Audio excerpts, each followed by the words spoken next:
Yehi Ratzon, Parashat Bo, 5781.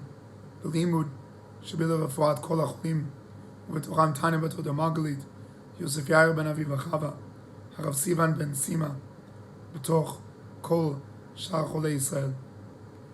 Parashat Bo can be called the moment we were waiting for.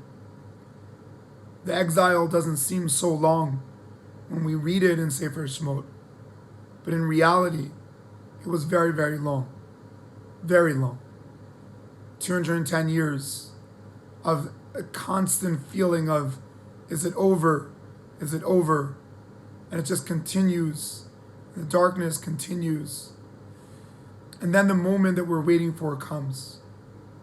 And the moment we're waiting for is described in something that's called Be'eretz Mitzrayim.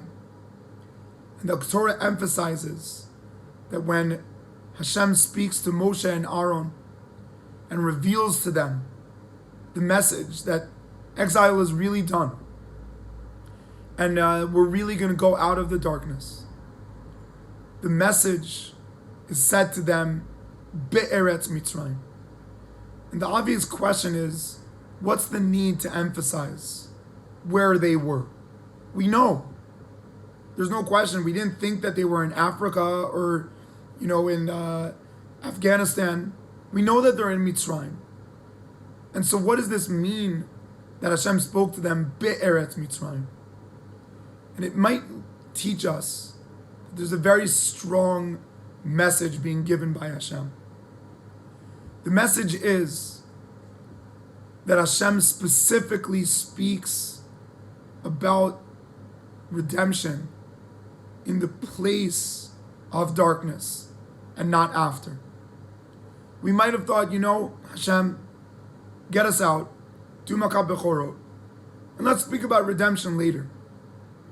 Let's get out of the misery, let's get out of the pain, let's get to a safer haven, and then in a more calm, healthy environment, let's speak about redemption.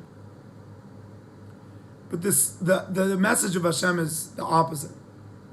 He's not going to wait for after. He's actually going to speak to us about the redemption before. Because it's easy to receive redemption. But the effect of it can be very, very minute. If Hashem comes and redeems you, you leave, then you speak about it 5 minutes later, many chances that the majority of the people stopped feeling it, because feelings ends. They don't last. And they might have even been really thankful to Hashem, but they would have not been a changed person. And Hashem is not looking to give us the ability to leave. He wants us to be elevated. And the only way to elevate is by changing character. By realizing that, yes, naturally, you don't really believe in redemption until you see it. But Hashem is saying that will not assist you long term. I need you to sit Be'eretz Mitzrayim. In the same time that the Egyptians are still walking around in your backyards, and in the playgrounds you could see the Egyptian kids playing and your kids are not allowed to play. In the same place that you've seen everything break. Now I need you to recognize that you are the redemption. Because if I take you out, then the redemption is something that is from Egypt. It has nothing to do with you. But I need Am Yisrael to learn, Hashem is teaching us, that they are the redemption, that they are the solution, that they are the medicine, and that they have to sit in their own mirrors and see the same atmosphere and say to themselves, although the external is X, the internal is different. And that's real freedom.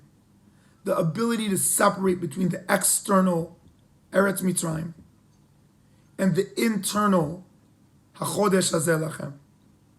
That you're sitting Be'eretz Mitzrayim, but you're viewing yourselves as new, not because the external has changed, but because the internal mindset has been elevated. And that's true redemption. So the bracha, as we enter to Parshat Bo, 6 weeks before the bar mitzvah of our Bechor or Eitani, the experience of learning for the bar mitzvah is an incredible moment of education for me and Tanya personally, to really be able to understand that what we're trying to teach our child is that they are their own redeemer, that they make their own parsha, that they read the Torah on their own, that they wear their own tefillin, that they make their own Dvar Torah, like Rav Ram told Oretani, that he has to make his own Dvar Torah, not written by his parents.